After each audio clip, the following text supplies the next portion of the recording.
And I would like to tell you the situation of Iraqi women today, because theirs is a truly, truly sad situation.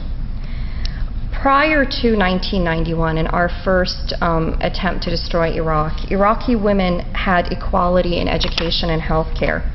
They had the most progressive human rights in the region, and they were the first Arab women to hold high positions in academia, law, medicine, and government. Before the U.S. invasion, they constituted 40% of the public sector workforce, and they made up 20% of Iraq's parliament. So just to give you an idea, our U.S. Congress, only 15% of it is made up of women. The Iraqi parliament that existed prior to our invasion had a 20% rate of women participants. Today, an Iraqi woman walking alone in the street is asking to be killed, raped, or kidnapped. The fear of venturing outside the home means that girls and young women are not attending school. They are not working in the numbers that they used to. They are only working if they absolutely have to. And this in a country that had a female university population nearly equal to that of men only 5 years ago. Since the beginning of the U.S. occupation, there has been a dramatic increase in sexual assaults on women. And not just at the hands of these armed militias, where there are stories of Iraqi women being kidnapped and then sold into slavery, but also at the hands of U.S. military personnel. Just this week, or actually last week, it was announced that I believe 4 or 5 U.S. service members are being charged with rape and murder. And it has to do with an incident that happened on March 12th of this year. On that day, Abir Qasim Hamza al-Janabi, a 14-year-old girl, watched as 4 American soldiers killed her mother, her father, and her 5-year-old sister. Then she had to endure rape at the hand of 2 of the U.S. soldiers. Afterwards, they shot her twice in the head, and then they tried to burn her body along with that of her 3 remaining family members. So this is just one case that we're aware of. But there have been other instances. I believe that there are something around 13 instances of assaults, rapes against Iraqi women by U.S. military personnel. Iraqi women today, for the first time in generations, cannot leave their homes without covering their hair. And the price you pay the first time, the warning you get, is that you get to have your hair shaved off. And this actually happens. That there were 2, I was told about this one story, 2 female college students walking home in Mansour, which used to be a very hip happening area in Baghdad. That's where everybody went for the nightlife. They were walking home with their hair uncovered, and a car pulled over. 2 men got out and shaved half of their head as a warning to them that the next time they would be beheaded. Women's rights were enshrined in the previous Iraqi constitution, a constitution which held rape to be a capital offense. The previous Iraqi constitution was dissolved by the Bush administration, and an interim constitution was brought about without the participation of women. In December 2003, the Iraqi-appointed Governing Council approved Resolution 137, which replaced Iraq's prior law, the 1959 Personal Status Law, with Sharia law, or Islamic religious law. So essentially, in terms of marriage, divorce, custody of children, being able to move about freely, being able to own or hold property, all those things are now going to be decided according to Islamic Sharia law. And I'd like to just tell you about the story of my 26-year-old cousin, who I recently got to meet as an adult. And I asked her what her life was like. I was really curious because I saw her. She was so sad and really depressed looking. I mean, she looked like she had come out of a cave. And she told me that she leaves her home 3 times a month, that she ventures outside her front door 3 times a month, and that the rest of her life is spent looking out a peephole to see the rest of humanity. That she is not only a prisoner in her own country, she's a prisoner in her own home. And that to me is really heartbreaking. That is what we have done to the great country that used to be Iraq. For those that do not know, Iraq, before the first attack on it in 1991 and the 13 years of deliberate starvation of its people, was an advanced society. Its infrastructure rivaled that of most European countries. There was free public education to all, a 90% literacy rate. Homelessness was unheard of, as was malnutrition. The crime rate was lower than that of any major U.S. city. There was running water, electricity, and most importantly, no sectarian strife. No one asked you what religion you were, and no one cared. Not to negate that it was a dictatorship, but with all due respect to Mr. Bush, we Iraqis had more reason to hate Saddam Hussein than any American. He was our dictator, and it was our job to get rid of him, not the U.S. government's. Back then, speaking against Saddam or the Ba'ath Party would get you killed. Today, speaking against any one of the 50 political parties, including the ones that still support Saddam, will get you killed. The Iraqis I have spoken to blame the U.S. for the current situation in Iraq, and I have yet to speak to anyone that thinks that this was simply an unintended consequence, that the current chaos was just simply something the U.S. did not anticipate. Iraqis believe that there is an orchestrated plan to destroy Iraqi society, drain it of its human resources, and eventually divide it. They see the Iraqi interim government as simply puppets for the U.S. And as an interesting side note, here we were told about the great democratic turnout, the high percentage of people who rushed to the polls to vote. What I was told was that they were threatened that their wages would be withheld if they did not go and vote. And then when they did go and vote, there were militias waiting to chop off their blue fingers. So they are truly between a rock and a hard place. I believe that the worsening situation in Iraq is a means to an end, the end being the carving up of Iraq. Just this week, members of the so-called Iraqi government are beginning to publicly discuss this possibility. Just this Monday, July 24th, the headline from the UK's independent magazine read, quote, "Sectarian breakup of Iraq is now inevitable, admit officials." It quotes senior Iraqi officials as saying that Iraq as a political project is finished, adding that the parties have moved to Plan B. The Iraqi official said that the Shia, Sunni, and Kurdish parties are now looking at ways to divide Iraq between them and to decide the future of Baghdad, where there is a mixed population. There is serious talk of Baghdad being divided into Shia East and Sunni West, he said. And this is a member of the Iraqi government saying this. So it is with this backdrop that the U.S. is viewed in the region. I asked Iraqis recently if they had a message for the American people. None of their messages was without an expletive. And I have to say that even despite 13 years of starving Iraqis, they did not harbor ill will towards the American people. They had issues with our foreign policy. Today that is different. Today they truly detest what the American people are doing by supporting this government and how it has run amok in their country.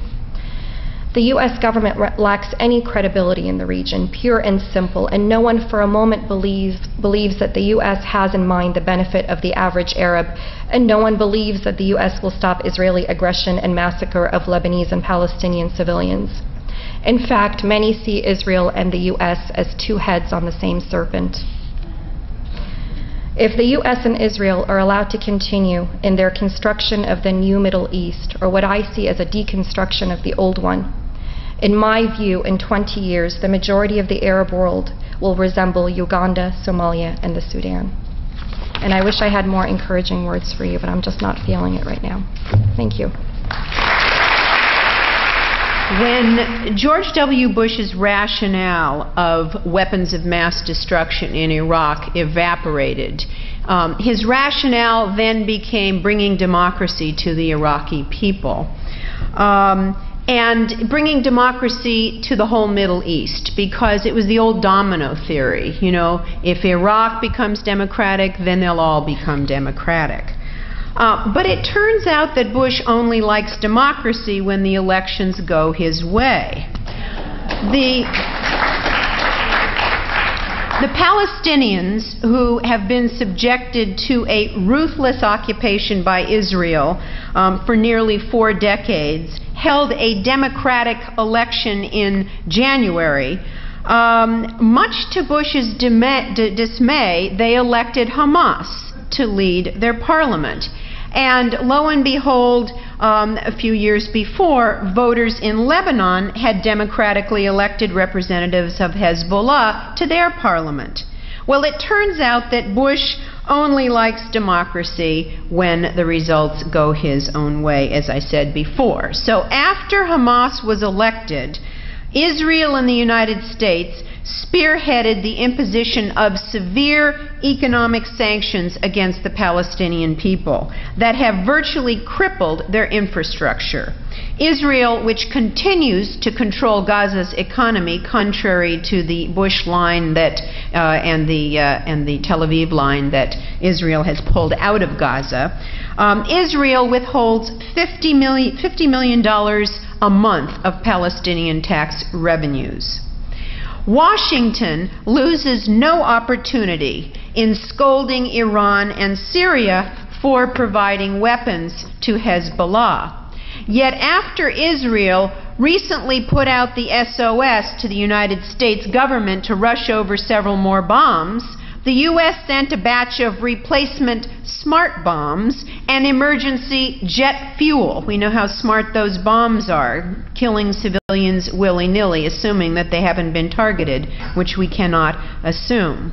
The decision to quickly ship the weapons to Israel was made with relatively little debate within the Bush administration, according to the New York Times.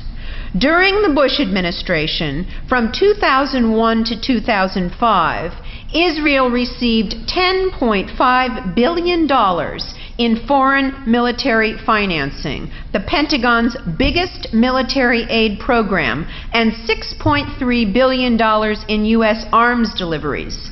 Israel is the largest recipient of U.S. foreign military assistance. The U.S. Foreign Assistance Act prohibits the United States from rendering assistance to the government of any country which engages in a consistent pattern of gross violations of internationally recognized human rights. It's a great law, now we got to enforce it. It is a violation of the U.S. Arms Export Control Act to provide weapons to foreign countries that are not used for defensive purposes or to maintain internal security. During the last major Israeli incursion into Lebanon in 1981, the Reagan administration cut off U.S. military arms and, U.S. military aid and arms deliveries for 10 weeks while it investigated whether Israel was using the weapons for defensive purposes. Both houses of Congress, mindful of the importance of retaining Jewish votes and campaign contributions, passed resolutions stating that Israel is acting in self-defense. The vote in the Senate was unanimous. In the House, it was 410 to 8. And the Democrats are falling all over themselves to out-befriend Israel more than the Republicans. You know, we are stronger friends of Israel than you are, and some of them even boycotted al-Maliki's speech yesterday. It was yesterday or was it today? I think it was yesterday. Yesterday, right, exactly. In protest that he would not come out and condemn Hezbollah. Walking in lockstep with Bush, neither one of these resolutions, the Senate or the House, calls for a ceasefire. Neither one. The Senate resolution praises Israel for its restraint.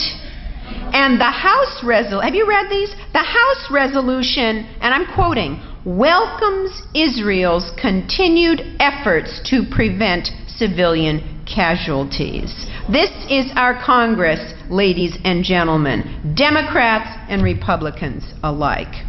The United States was the only country to veto a Security Council resolution that would have accused Israel of a disproportionate use of force in Gaza. This sends a clear message that Israel can do whatever it wants and Washington will support it. U.S. Ambassador John Bolton you can go boo, go ahead. All right. Bolton echoed this sentiment when he said there was no moral equivalence between the civilian casualties from the Israeli attacks on Lebanon and those killed in Israel from malicious terrorist attacks. In other words, an Israeli life is worth more than a Lebanese life in the eyes of our ambassador to the United Nations. Bolton blocked a Security Council resolution condemning Israel's killing of the 4 UN observers on Tuesday.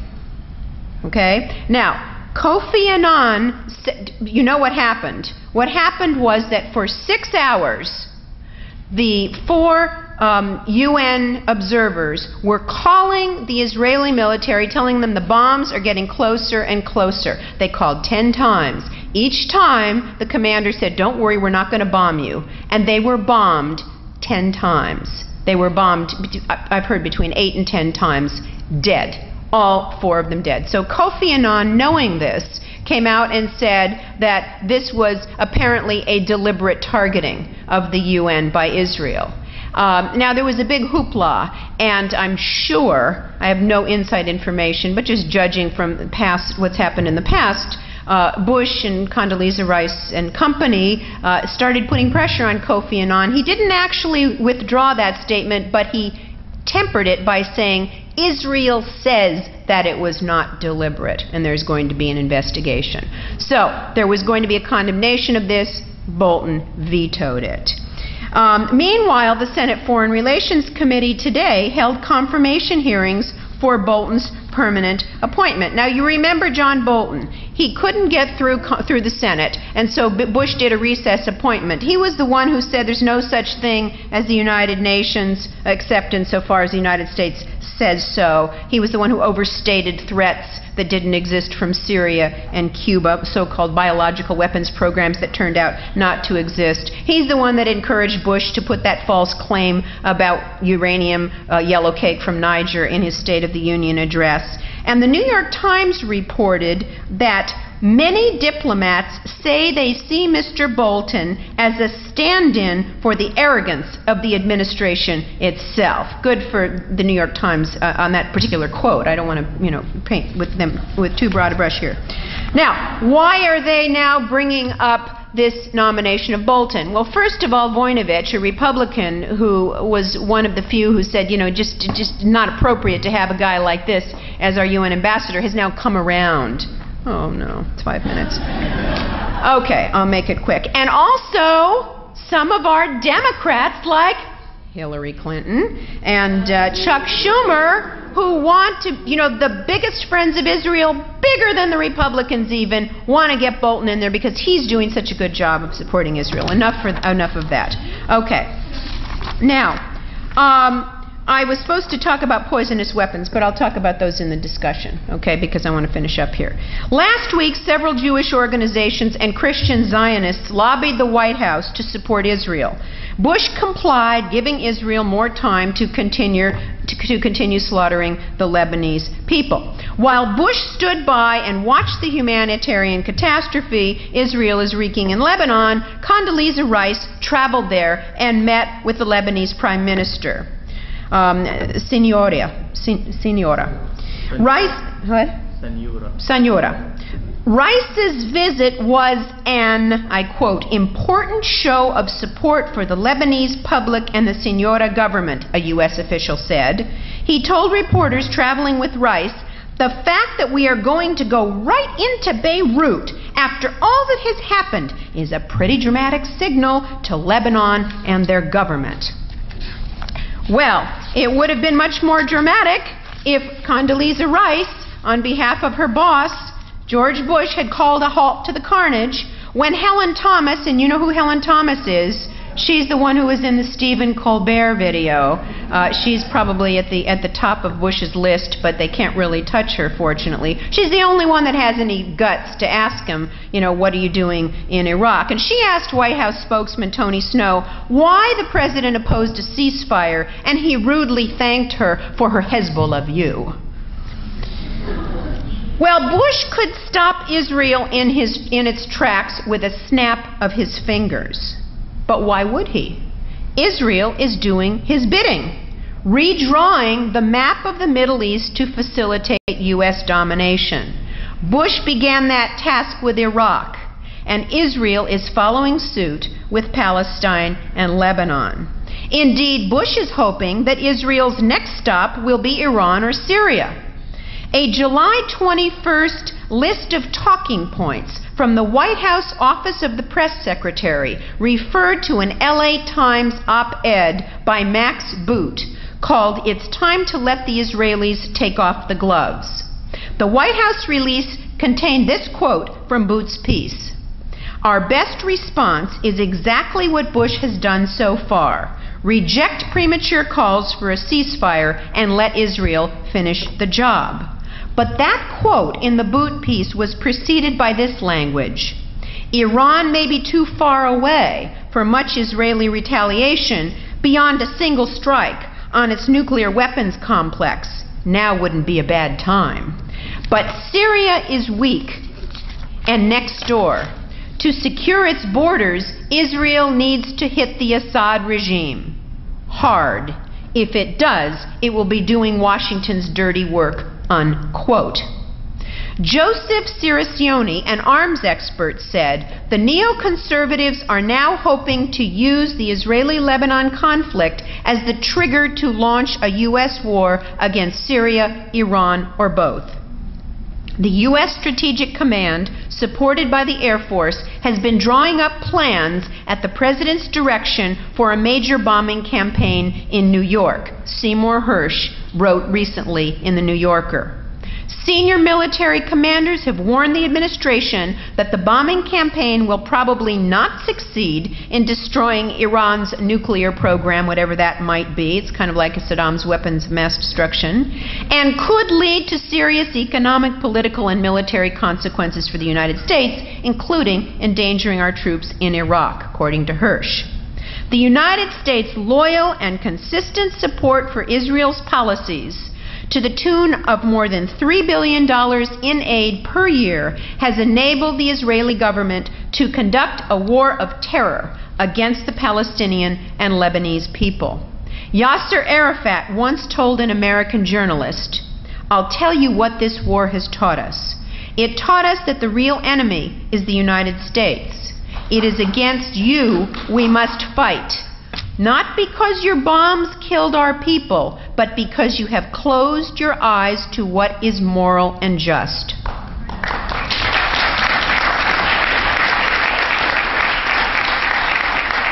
How many of you are aware that thousands upon thousands of people in countries all over the world have been demonstrating in the streets against Israeli-U.S. aggression in Palestine and Lebanon? If you go on to Al Jazeera, I know that it has a bad reputation in this country, but you can get a lot of very interesting stuff. And Al Jazeera covers all kinds of stuff from the press all over the place. And you can see pictures of all of these demonstrations. We must educate the American people about the United States' role and its uncritical support for Israel's war on the Palestinian and Lebanese people. And we must not lose sight of the struggle to end U.S. aggression against the people of Iraq. I want to mention briefly this ADC lawsuit, which I now can't find here. I must have left it there. Here it is. Here it is. The ADC has filed this incredible lawsuit in Detroit on behalf of 38 named plaintiffs who are U.S. citizens, many of whom have gotten back to the U.S. from Lebanon after great hardship, many of whom are stranded in Syria, and many of whom have not even been heard of, and they don't know what happened to them. And this lawsuit says that by shipping firearms with mass destruction capabilities, the United States is supplying a country that is either killing U.S. citizens or putting U.S. citizens in great danger, and where there's no ceasefire and no clear indication from Israel that it will not attack in areas where there are U.S. citizens. And that by rushing missiles to a country that's attacking and putting U.S. citizens in harm's way, that the defendants, and I forgot to tell you who the defendants are, Condoleezza Rice and Donald Rumsfeld. I don't know why they didn't put Bush in there as well, but they must have a reason. That they're failing to protect their citizens. They cite the U.S. Arms Export Control Act, and then they ask the court that the defendants Rice and Rumsfeld be enjoined and restrained during the time of the evacuation of the U.S. citizens, and they have to tie it to U.S. citizens to have standing to go into court, that they be restrained from supplying any further weapons that could put U.S. citizens in danger, and asking the court to order Condoleezza Rice to use her power to request a ceasefire and increase their evacuation efforts in the most expeditious fashion possible. Okay, so what's the answer quickly in the minute that I have left? How many of you have ever heard of the Uniting for Peace resolution? Almost none of you. In 1950, the Security Council passed a resolution which empowered the General Assembly. You know, the General Assembly is the democratic body of the United Nations. Every country has one vote, no matter how big or small. It's not like the elite Security Council, where there are 15 members, 5 permanent members, you know, the victors from World War II, who have vetoes. And so what this Uniting for Peace resolution does is it allows the General Assembly, the democratic body of the UN, to when the Security Council cannot or will not, because of the veto, take steps to maintain international peace and security, the General Assembly can do that. And it's been used about 10 times since then. Many of us tried to get the General Assembly to take action before the Iraq War started under this Uniting for Peace resolution, and there was quite a bit of sentiment on the part of many of General Assembly countries, but the U.S. effectively blackmailed them from doing it. But we've got to do it, we've got to explain to people and lobby these other countries in whatever way we can to ask the General Assembly to demand an immediate, unconditional ceasefire and withdrawal from the Palestinian occupied territories and Lebanon. The General Assembly, by taking this kind of action, which they can do under this Uniting for Peace resolution, would have a major effect on U.S. public policy and policymakers. It could strengthen the peace movement and make us the conscience that is so lacking in Washington and Tel Aviv. Thank you. So this is about when can conflict be initiated. Let's just start with the abduction of the Israeli soldiers, going across the border into Israel to abduct soldiers. So first with Hamas crossing Gaza to abduct Israeli soldiers. As an isolated event, you could possibly consider this illegal, but the better view would, you'd have to see this in the context of a tit-for-tat, or just response to prior provocations of Israel and a back and forth. So this probably would count as a proportionate response. In Hezbollah's case, crossing the border from Lebanon into Israel, the dominant view here is this one probably is illegal.